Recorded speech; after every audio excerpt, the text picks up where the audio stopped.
साथियों नमस्कार। हम बाल विकास एवं शिक्षा शास्त्र के अंतर्गत प्रैक्टिस सेट कर रहे हैं रीट स्पेशल के तहत। रीट जूनियर लेवल के लिए बाल विकास एवं शिक्षा शास्त्र का प्रैक्टिस सेट लगातार चल रहा है। आइए आज नए प्रैक्टिस सेट को किया जाता है। पहला क्वेश्चन देखें तो इनमें से कौन सा बाल विकास के एक सिद्धांत है का एक सिद्धांत है। बाल विकास का आपको एक सिद्धांत बताना है। तो इसमें जो से कौन सा हो जाएगा। पहला, अनुभव विकास का एकमात्र निर्धारक है। विकास परिपक्वन तथा अनुभव के बीच अन्योन क्रिया की वजह से घटित होता है। विकास प्रत्येक बच्चे की गति का सही ढंग से अनुमान लगा सकता है और विकास प्रबलन तथा दंड के द्वारा सुनिश्चित किया जाता है।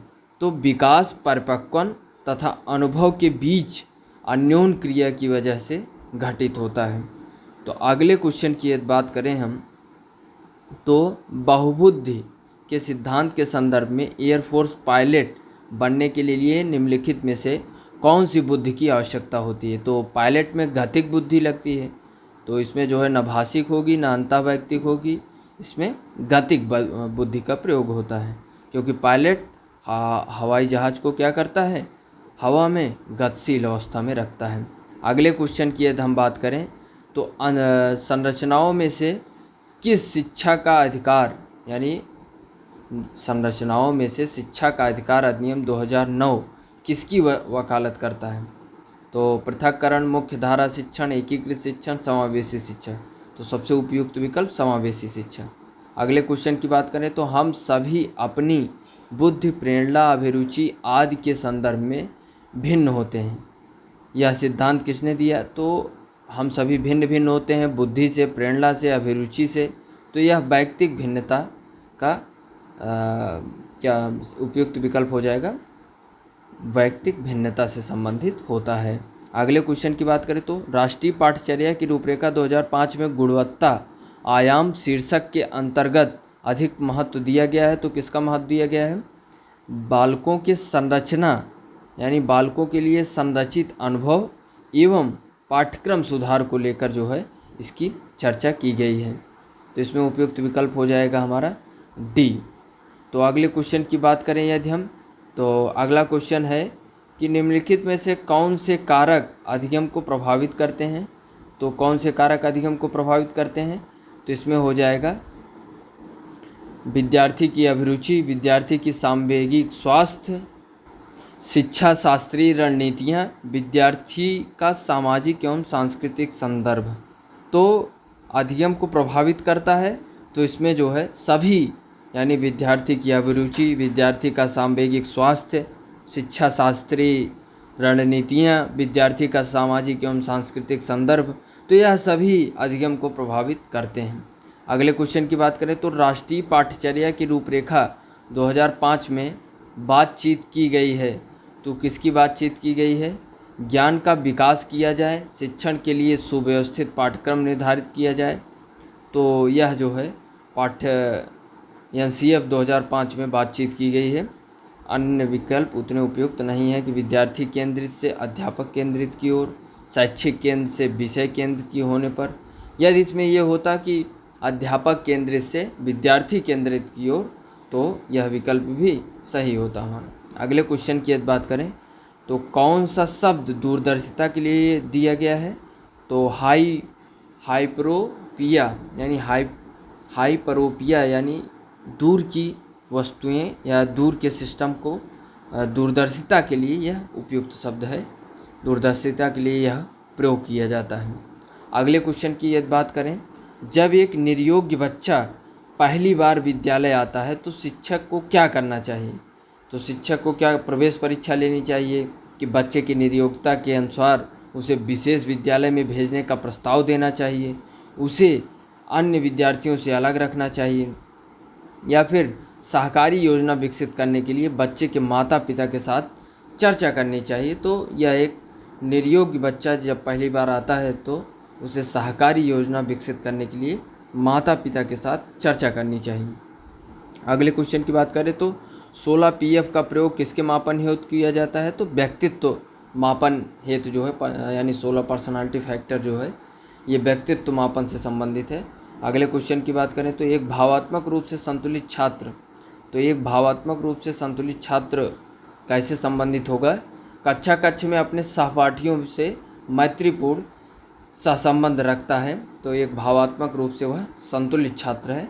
अन्य विकल्प उतने उपयुक्त नहीं हैं, अतः विकल्प ए हमारा सही हो जाएगा। अगले क्वेश्चन की यदि बात करें तो वैयक्तिक भिन्नता का क्या अर्थ है? तो वैयक्तिक भिन्नता का क्या अर्थ है? कोई दो व्यक्ति शारीरिक, मानसिक योग्यता और संवेगात्मक दशा में समान और एक जैसे नहीं होते, यही उपयुक्त विकल्प हो जाएगा। अगले क्वेश्चन की बात करें तो कौन सी संस्था प्रशिक्षण नियमावली तथा कार्यक्रमों का विकलांगता पुनर्वास के क्षेत्र में भारत में क्रियान्वयन करता है? तो ऐसा कौन सा क्षेत्र है, यानी कौन करता है? तो राष्ट्रीय अध्यापक शिक्षा परिषद NCTE, राष्ट्रीय शैक्षिक योजना एवं प्रशासन विश्वविद्यालय, राष्ट्रीय शैक्षिक अनुसंधान एवं प्रशिक्षण परिषद, भारतीय पुनर्वास परिषद।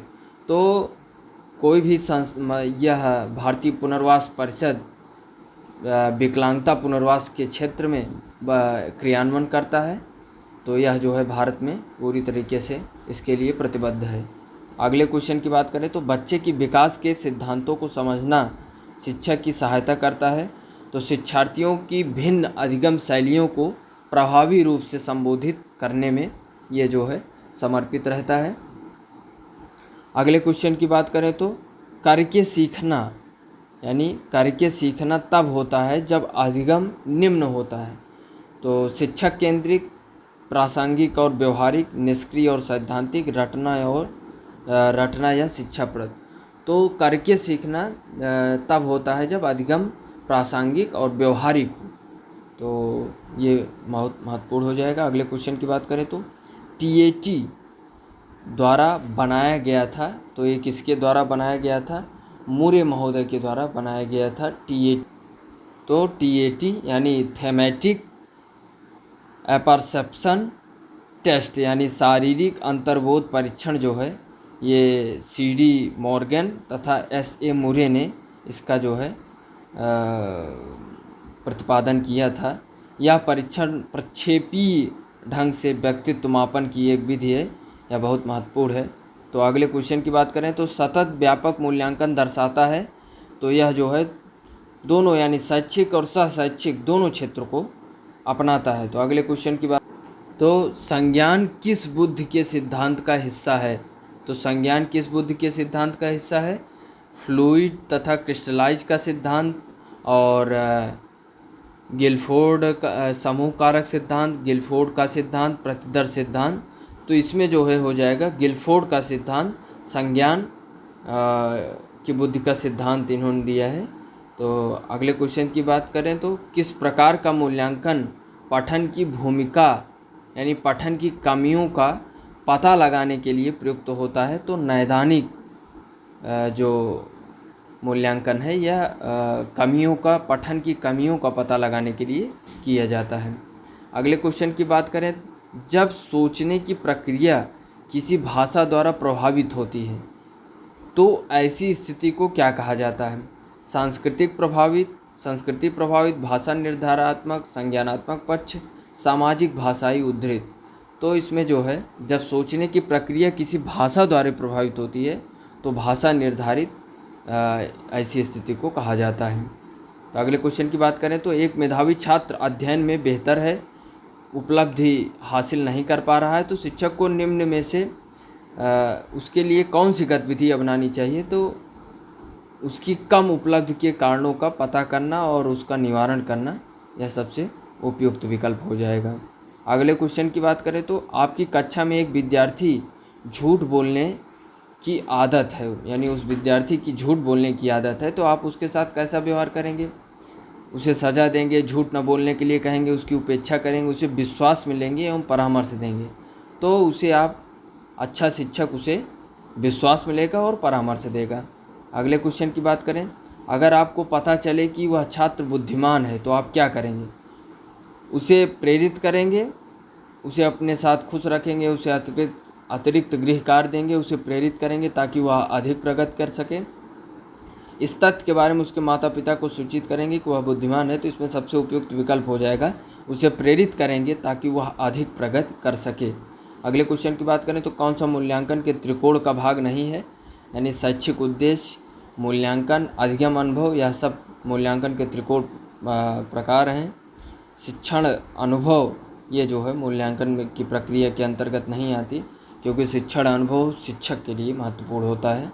अगले क्वेश्चन की बात करें तो अपने विद्यार्थियों को समझने के लिए एक शिक्षक को अच्छी जानकारी होनी चाहिए। विषय वस्तु के प्रति विद्यार्थियों के मत की, बाल मनोविज्ञान की, बच्चों को समझने की प्रवृत्ति की, तो उपरोक्त सभी हमारा सही हो जाएगा। अगले क्वेश्चन की बात करें तो कौन एक अधिगम सिद्धांतकार नहीं है, अधिगम सिद्धांतकार नहीं है कौन, ई एरिक्सन नहीं है, बाकी एडवर्ड एल थॉर्नडाइक और B F Skinner, Ivan Pavlov, इन्होंने ये सभी साइकोलॉजिस्ट ने अधिगम सिद्धांत का अधिगम प्रिंसिपल दिया है। अगले क्वेश्चन की बात करें तो भाषा विकास के लिए सबसे संवेदनशील समय निम्नलिखित में से कौन सा है, तो मध्य बचपन का समय, वयस्कावस्था, प्रारंभिक बचपन का समय, जन्म पूर्व का समय, तो इसमें सही हो जाएगा प्रारंभिक बचपन का समय। अगले क्वेश्चन की बात अगले क्वेश्चन की बात करें, एक क्रिकेट खिलाड़ी अपनी गेंदबाजी के कौशल को विकसित कर लेता है पर यह उसकी बल्लेबाजी के कौशल को प्रभावित नहीं करता है, तो उसके लिए कौन सा सबसे उपयुक्त विकल्प हो जाएगा, शून्य प्रशिक्षण अंतरण, यानी जो है तो उसके प्रभाव को न तो प्रभावित कर रहा है न उसमें एक्स्ट्रा जो है इफेक्ट डाल रहा है, या पॉजिटिव या नेगेटिव, तो इसमें जो है शून्य प्रशिक्षण अंतरण सही हो जाएगा।